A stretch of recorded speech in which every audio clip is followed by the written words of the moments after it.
Mon invité dirige le département Solutions Rénovation de Urbanis qui répond depuis 2017 à une demande croissante d'accompagnement et de management de projets de rénovation globale en copropriété. L'assistance à maîtrise d'ouvrage, c'est son quotidien. Je suis donc très heureuse de le recevoir au micro à l'occasion du Salon de la copropriété car nous avons beaucoup de questions sur le sujet. Alors je dis nous parce que je suis accompagnée et épaulée ici au micro par Laetitia Colcombe. Mathieu Billaudet, vous aurez donc à répondre aux questions de Laetitia et moi-même. Bonjour Laetitia. Bonjour Anne-Sandrine. Bonjour Mathieu Billaudet. Bonjour. J'ai déjà présenté succinctement Urbanis Solutions Rénovation, mais je suis en fait persuadée que vous allez le faire bien mieux que moi. Comment donc Urbanis Solutions Rénovation aime à se présenter quand il doit le faire un peu à la façon du pitch ? Urbanis Solutions Rénovation est une société spécialisée en assistance à maîtrise d'ouvrage. Qu'est-ce qu'une assistance à maîtrise d'ouvrage ? C'est un acteur ensemblier qui permet à une copropriété de pouvoir définir un projet de travaux, un programme de travaux, ses besoins, et d'être accompagné tout au long de ce projet dans le cadre du recrutement d'une équipe de maîtrise d'œuvre, d'un plan de financement et en fin de compte d'un management de projet global. La particularité de la copropriété, c'est que c'est un maître d'ouvrage non sachant, avec une multitude de personnalités, de situations financières, de vie dans la copropriété, primo-accédants, des personnes qui sont nées avec la copropriété, de bailleurs et ainsi de suite. Notre job, c'est vraiment de faire la corrélation entre toutes ces situations et d'en faire un projet commun. D'ailleurs, un environnement juridique aussi plus compliqué, cela vous ne l'avez pas dit, mais c'est aussi l'intérêt de votre métier, c'est de pouvoir relier toutes les facettes de la copropriété. Moi, j'aime à dire qu'on a quand même quatre piliers, quatre sujets prégnants dans notre métier. C'est le juridique, effectivement. La loi de 65 n'est pas simple. Elle n'est pas adaptée au projet de rénovation globale, il faut le dire. Il y a vraiment un travail de fond à mener, je pense, par le législateur sur ces sujets. Il y a le volet économique qui n'est pas simple non plus, avec un objet copropriété. Alors les choses se sont un peu arrangées avec MaPrimeRénov', rénovation copro dernièrement, mais travailler avec au financement d'une copropriété, ce n'est pas simple parce que le syndicat de copropriétaires n'est pas une personne physique, c'est une personne morale et qu'elle est composée de personnes physiques à son sein qui ont des situations financières différentes les unes des autres. Donc là aussi, le financier n'est pas aisé. Il y a la partie technique. Encore une fois, c'est une maîtrise d'ouvrage non sachante. Donc, en commençant à parler de rénovation globale, on parle de thermique du bâtiment, d'accessibilité, de mise en sécurité. Tout ça fait beaucoup de sujets très pointus et dans un temps de 2 années où il faut que les copropriétaires comprennent et puissent avoir un enjeu, une vision stratégique du projet. Et enfin, j'ai parlé du juridique, du technique, du financier et il y a le social. Oui. On a souvent des copropriétaires avec des situations financières plus compliquées et notre job, c'est vraiment d'essayer de les accompagner au mieux pour qu'ils ne puissent pas être soit obligés de vendre, soit obligés de s'endetter de façon délicate. Et voilà, notre travail est très très important de ce point de vue. Et du coup, très concrètement, dans un projet de rénovation globale, sur la chaîne de valeur de la rénovation globale, où commence votre accompagnement et jusqu'où va-t-il en fait ? Parce qu'aujourd'hui, on sait, vous venez de le rappeler, qu'il y a une multitude d'acteurs à mobiliser sur un projet, que c'est compliqué, une copropriété, parce que c'est une petite démocratie. Donc voilà, très concrètement, où ça commence et où ça s'arrête en ce qui concerne l'urbanisme. C'est une très bonne question parce qu'aujourd'hui, le marché est en train d'évoluer. L'accompagnement, l'assistance à maîtrise d'ouvrage n'était pas très connu il y a encore 3-4 ans. Chez Urbanis, c'est une vieille maison, c'est 45 ans d'existence, c'est issu on est opérateur ANA au départ, on a vraiment commencé avec l'accompagnement au marché public des copropriétés. Donc notre job idéal, c'est vraiment en amont de la chaîne de valeur, c'est au tout début, c'est de définir encore une fois le besoin avec les copropriétaires. Et là, depuis un certain temps, il y a une certaine pression du législateur, il y a une pression aussi du marché qui fait que la réno est en retard par rapport aux objectifs globaux par rapport à la maison individuelle. Sur la maison individuelle, on a le MAR, on est en B2C, on parle directement à un propriétaire de maison. Là, c'est un peu plus long.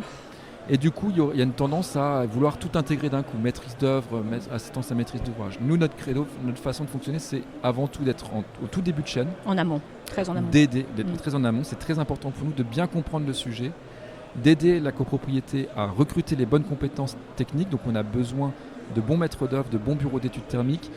Et ensuite, d'arriver à recruter à chaque fois les bonnes personnes, la bonne banque, le bon accompagnant tout au long du projet. Je ne crois pas forcément à la solution miracle, tout intérêt. Si ça marchait, on le saurait. Hein. Ça fait un bout de temps que la question est sur la table. Et le côté clé en main peut déstabiliser les copropriétaires et peut surtout faire des bêtises au projet, dans le cadre du projet.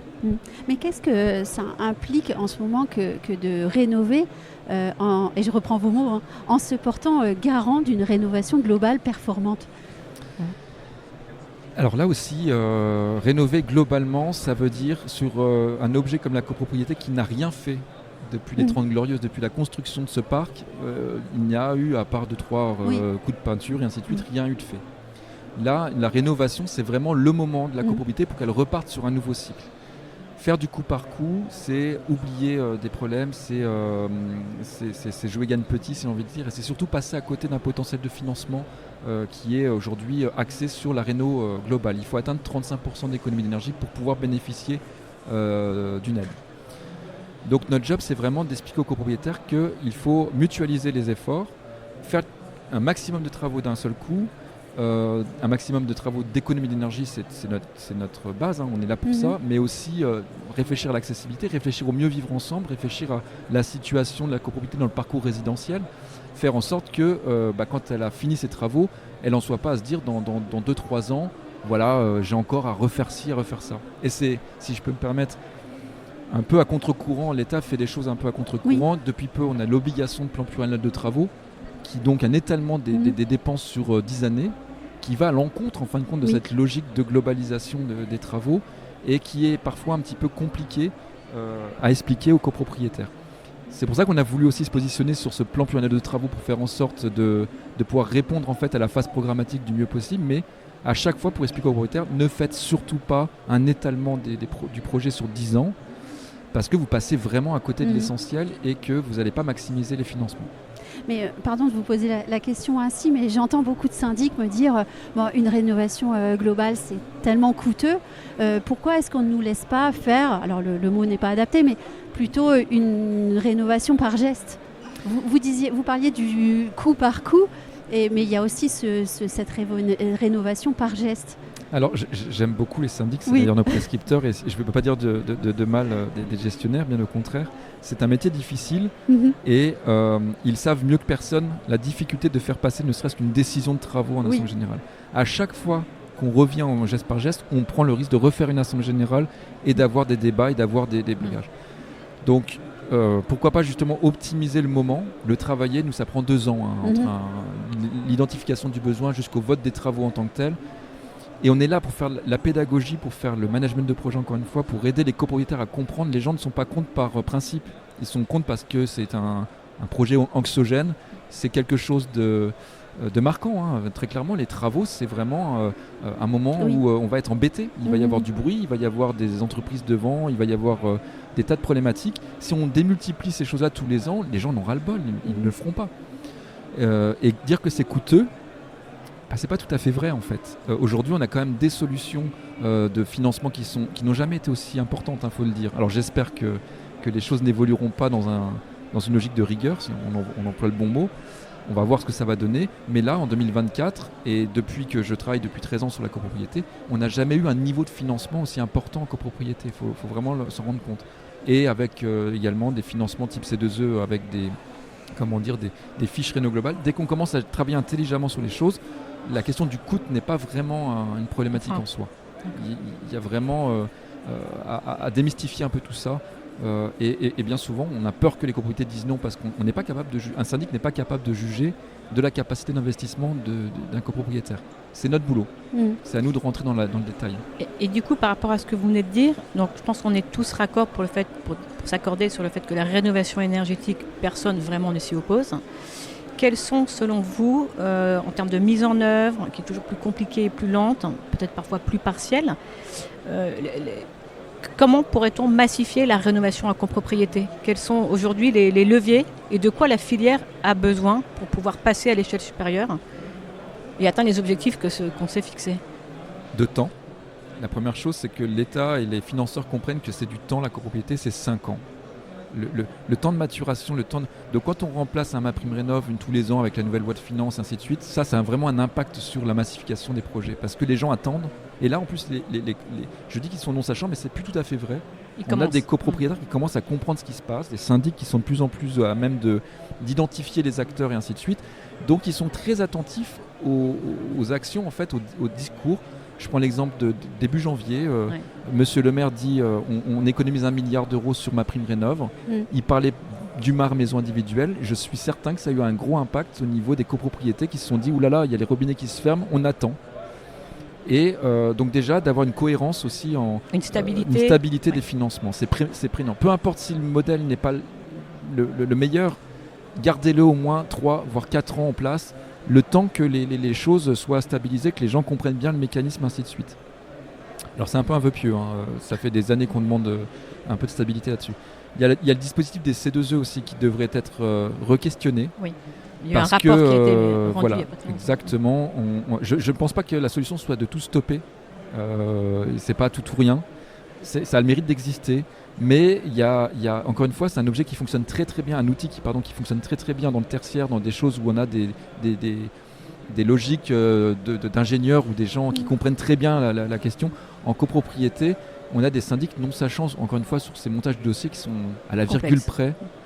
Et donc là aussi, sur les C2E, c'est pas bien.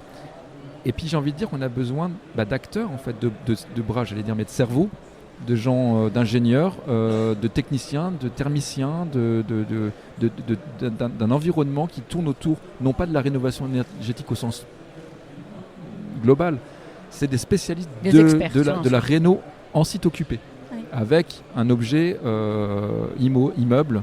Et il y a quand même tout un pan